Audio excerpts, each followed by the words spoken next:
I have a word for somebody this morning. I hope that by the time you leave here, you will be encouraged. Amen. I hope you will be lifted up.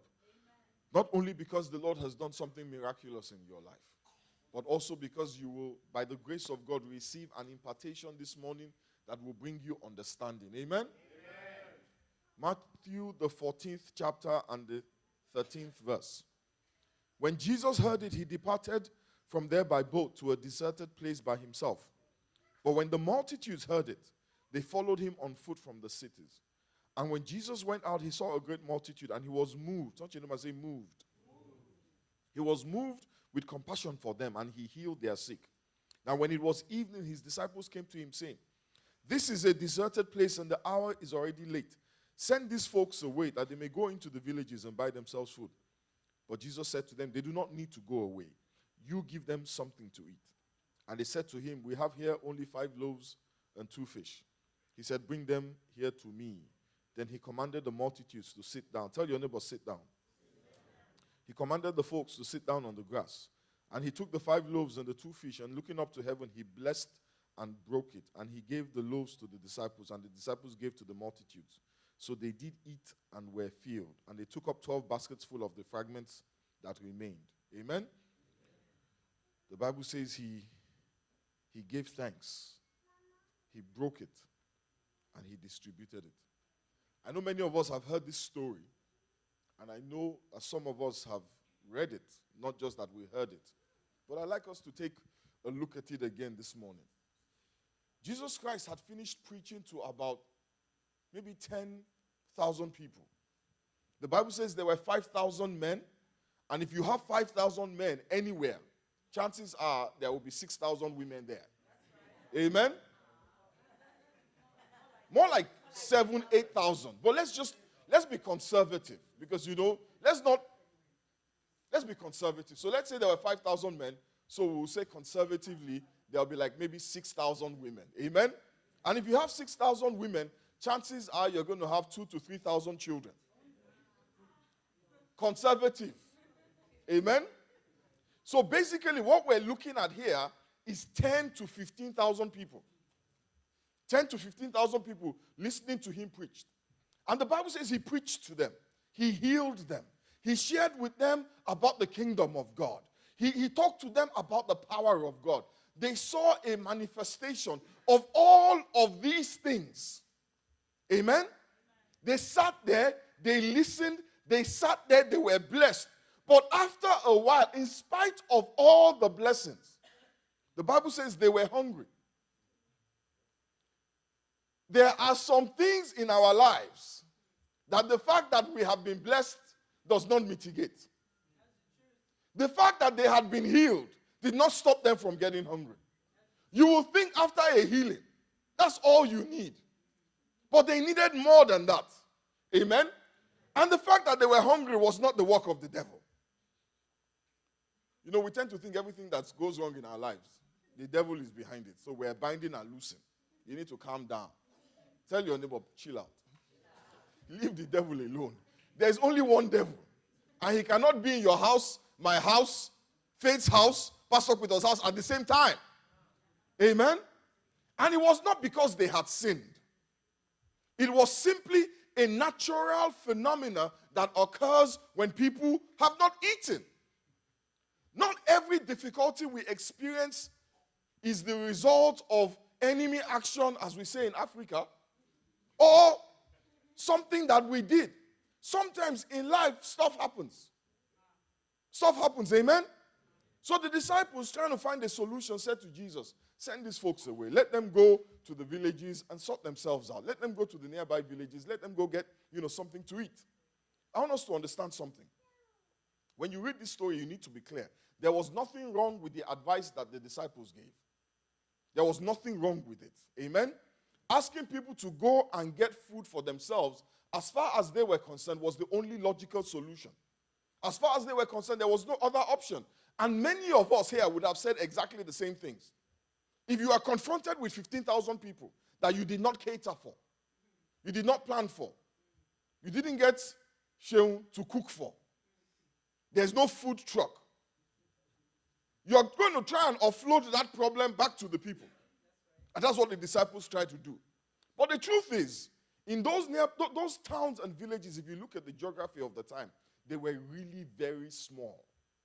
They could not handle the influx of 15,000 plus people all at once. And even if they could, these were not wealthy folks. These were common people who grew their own food, who kept their own livestock. So, to have cash to eat out was a luxury that most of them could not afford. And Jesus Christ understood that. That is why the Bible says he had compassion on them. He understood their situation. He understood their circumstances. And I'm sure if we all think about it, we have had moments like this. And for some of us, those moments lasted more than a moment, where we don't have enough resources to meet the need. Where what we have is not enough to fix the problem. The disciples only had 5 loaves and 2 fish. And they knew that there was no way that what they had would feed the number of people that was available to them. Does anybody know what I'm talking about? When the money is not enough to pay the bills. When you don't have enough time to do all the work. When your skill or your knowledge is not enough to get you to where you want to go. Where your connections are not powerful enough to open the doors that you know you need to have opened. The disciples were where many of us are, confronted with our own inadequacies. The inadequacy of our resources, the inadequacy even of our power to fix our own problems.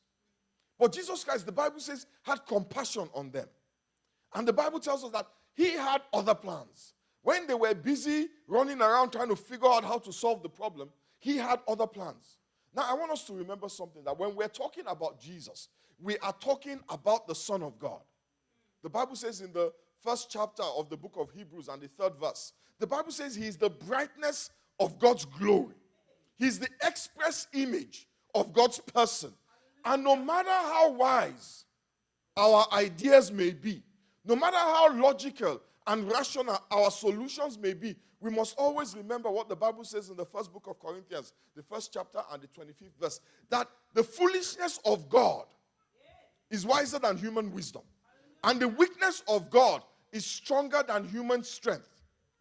I'm sure when the disciples heard Jesus' solution, when he told them, tell the people to sit down, I'm sure they thought, this guy is crazy. Cray. We've got 5 loaves and 2 fish. These people should be going around looking for food. But Jesus says, sit down. I can bet you they thought, this guy is foolish. He has no idea about supply management. Or what's that thing you guys are calling it now? Supply chain management. Wow. Amen? I'm sure they thought he was overly optimistic. His head is in the clouds. How are you going to feed 5,000, 10,000, 15,000 people with 5 loaves and 2 fish? The math did not add up. It was not logical. How do you divide 5 loaves and 2 fish into so many pieces? Think about it, 10,000 pieces, conservatively, and feed people with it. It's literally impossible. Now, if we look at modern technology and you've got lasers and all of those things that can give you cuts and, make... But even then, by the time you are done, the portions are so small. They cannot feed... How many people? You can't even feed 10 people with it. Because remember that these 5 loaves and 2 fish belonged to a little boy. That was a little boy's lunch. So the fish were probably the size of sardines. And the loaves were probably the size of maybe what? Biscuits. Tiny, small food. 5,000 hungry men. Let's even assume the women were on a diet. Just practically. Am I not being realistic? Do you not know one woman that is on a diet? I'm not trying to be sexist, but I know every woman I know at some point in time of their life or the other. Okay, let me rephrase that. Every African woman I know. Hallelujah. With the knives they had, if those loaves and those fishes had fed 10 people, maybe max, 10 people, and those 10 people would not have left that place feeling satisfied. We're talking about 10, 15,000 folks. Whenever we face a situation where our resources are inadequate, we have to always remember what Jesus Christ said in Matthew chapter 19, verse 26. That with God, nothing is impossible. Nothing is impossible. So with our resources, it is impossible to fix the situation.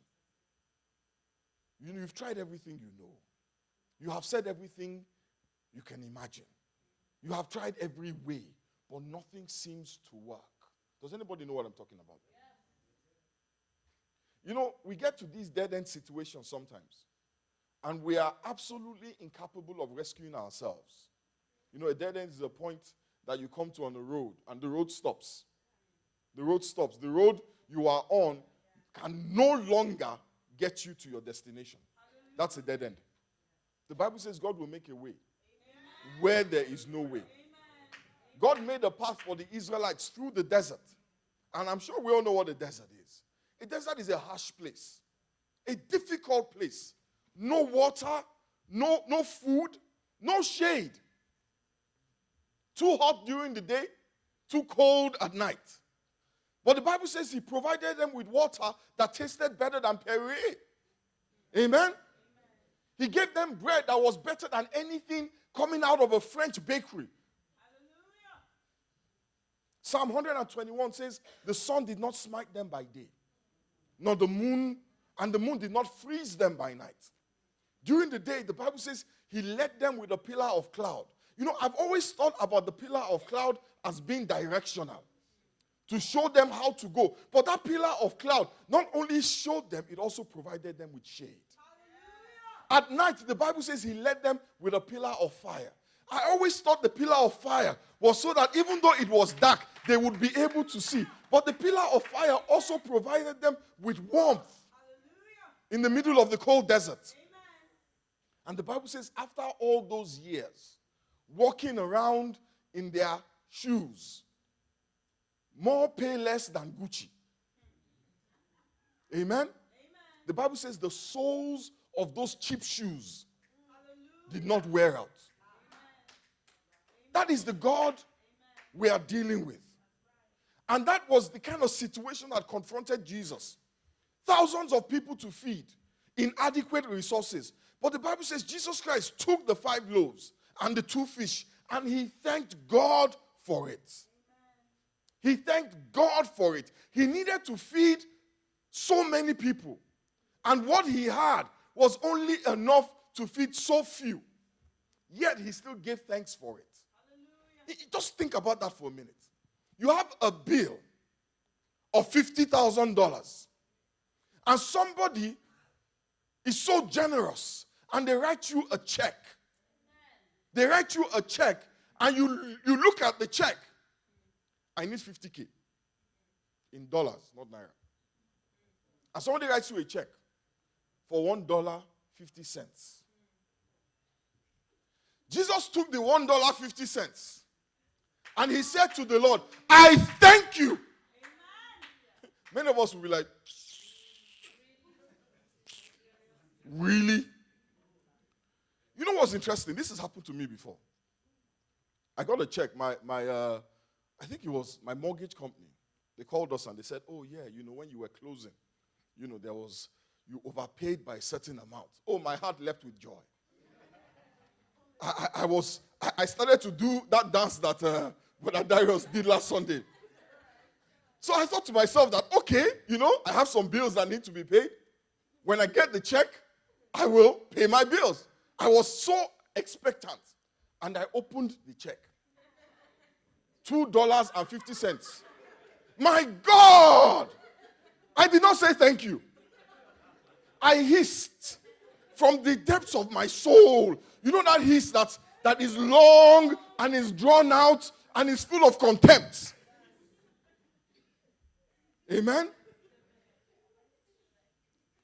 And I'm like, really? $2.50? Really? Why did they even call me? They could have kept it. But hey, that was all I had. And that was the kind of situation Jesus was confronted with. He had such a big need. And what he had in his hands was insignificant. Insignificant is an understatement. But he prayed. He gave thanks. And as I read these scriptures, I wondered what he said that evening. What was his thanksgiving like? I'm sure he said, Father, I thank you for your love. I thank you because you love me. I thank you because you hear me. I thank you because you are faithful. I thank you because I'm alive. I thank you that I can breathe. You know, we don't thank God enough for the things that he has done. We are so focused on what we don't have. We are so wrapped up in the future that we don't thank God that we have today. Today is a gift. There's a verse of scripture that my pastor just told me about in the book of Ecclesiastes. I think he said chapter 9 verse 4, I'm not sure. Solomon said, I would rather be a living dog than a dead lion. I would rather be a living dog than a dead lion, because you know why? For a living dog, there is hope. Where I come from, we say no condition is permanent. That is hope. Tomorrow shall be greater. The young shall grow. Let my enemies live long and see what I will become. That is hope. That is an acknowledgement that as long as I'm alive, there is a potential for change. And that potential is cause for thanksgiving. I'm sure when Jesus Christ lifted up his voice, I'm sure he thanked God for that little boy who gave up his lunch. The boy didn't have to. Thank God for your car.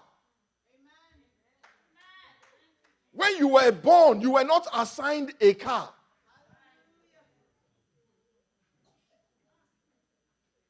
It is not your right.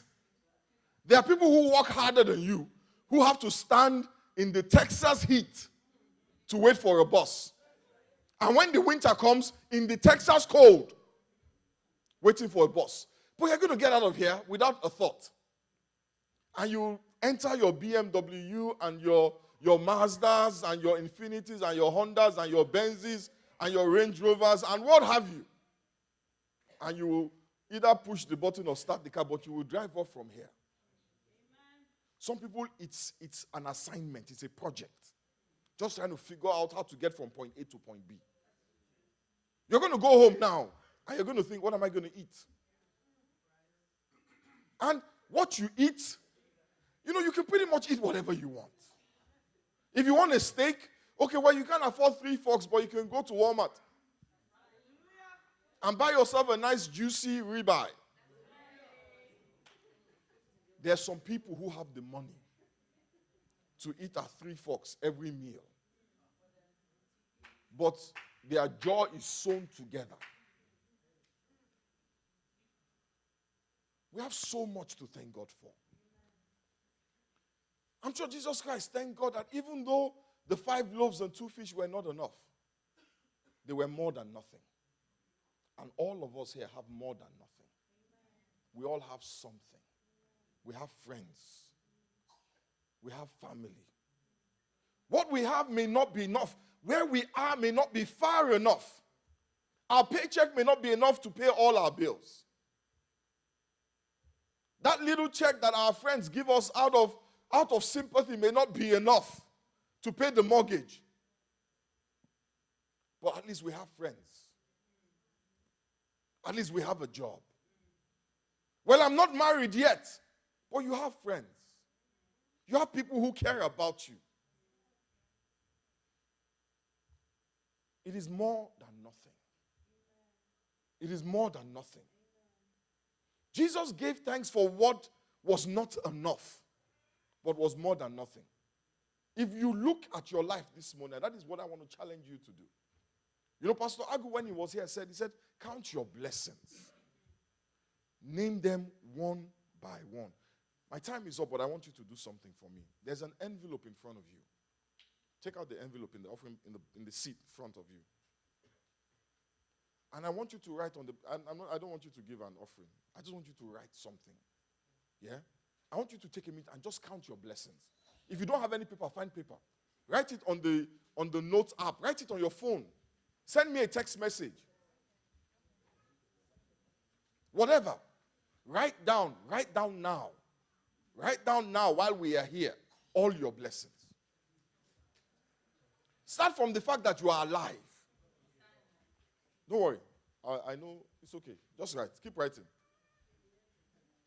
Keep writing. Start from the fact that you are alive.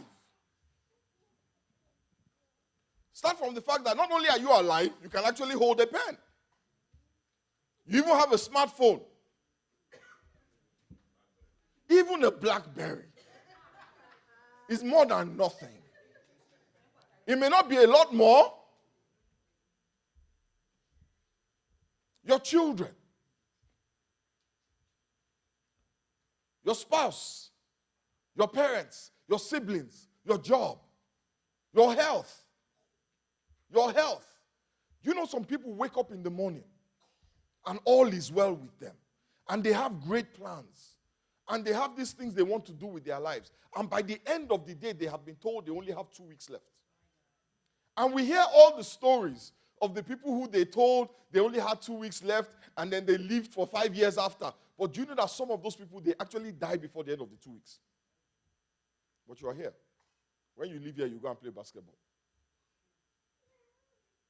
When you leave here, you go hang out with the boys.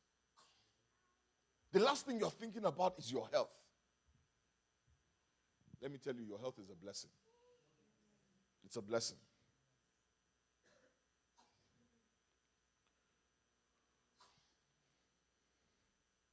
How many have you written? Is anybody here who has had nothing to write? You couldn't find one thing that God has done for you. Everybody here has something to write.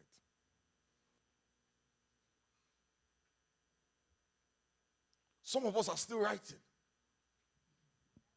Some of us, if they leave us alone, we'll keep writing because the blessings are many. This morning, I want you to focus on those things you're writing. Focus on those blessings. Focus on those things that God has done. Take your eyes off the ones he hasn't done. If you are born again this morning, that should be at the top of your list. Because if that is the only thing that God has done for you, my brother, my sister, it is more than enough. Amen. You may stop writing now. You know, I believe many of us need a miracle. I believe that. And our needs are valid. They are valid. But many times, over and over again in the Bible, the miracle is released after the Thanksgiving. This morning, you know, this is the first Sunday in the month of November, and we're entering a season of Thanksgiving. And if you notice, if you go into the stores right now, it's all about turkeys and stuffing and stuff like that. Yeah? But I want you to not get carried away with the turkey and the travel plans. I want you to focus on what God has done for you. Remember that it's the fact that what you have is not enough, but it is more than nothing. Remember to thank God for what you have. Your wife may not be perfect, but you have a wife. Your children may be stubborn, but you have children. Your husband may be cranky, but you are married. Your car may be bad, but you have one. Your job may be tough, but you got a job.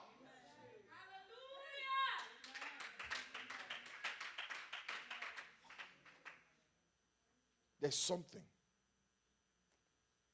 The Bible says Jesus Christ, he gave thanks. It was not enough, but he gave thanks for it. What is it in your life that you ought to be thanking God for? But you are so fixated on the disappointment that it is not enough. We forget that even what we have is because of the mercy of God. We need to stop spending all our time whining and moaning about what we don't have. We're so sad because we're broke. Many of us now, if they ask what is wrong with you, it's because you don't have money. Forgetting that there are some people that would give everything they had, every penny they had for what you have. Some of these musicians and celebrities that we see, they don't sleep. They can't sleep. Michael Jackson had to use medication that is normally used to do heart surgery just to sleep. And you and I, before we even get home, we are asleep. In fact, the problem is we sleep too much.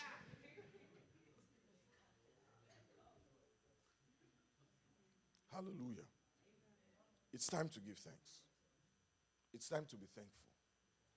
Those things you wrote down, I want you to think about those things and be thankful for those things. It does not invalidate the fact that there are things you're waiting for. It does not invalidate. It doesn't mean that you are not going to get the things you want. It doesn't mean that those things don't count. It doesn't mean they're not important. It just means that you are grateful. I want us to bow our heads this morning.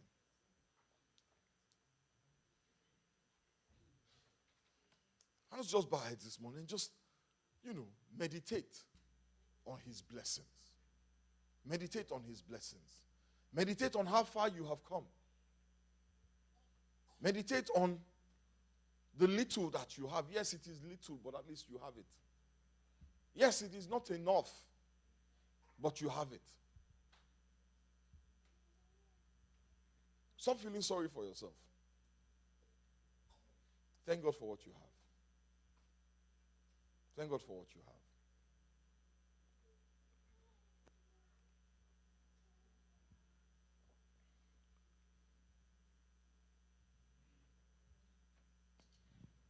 Father, we thank you.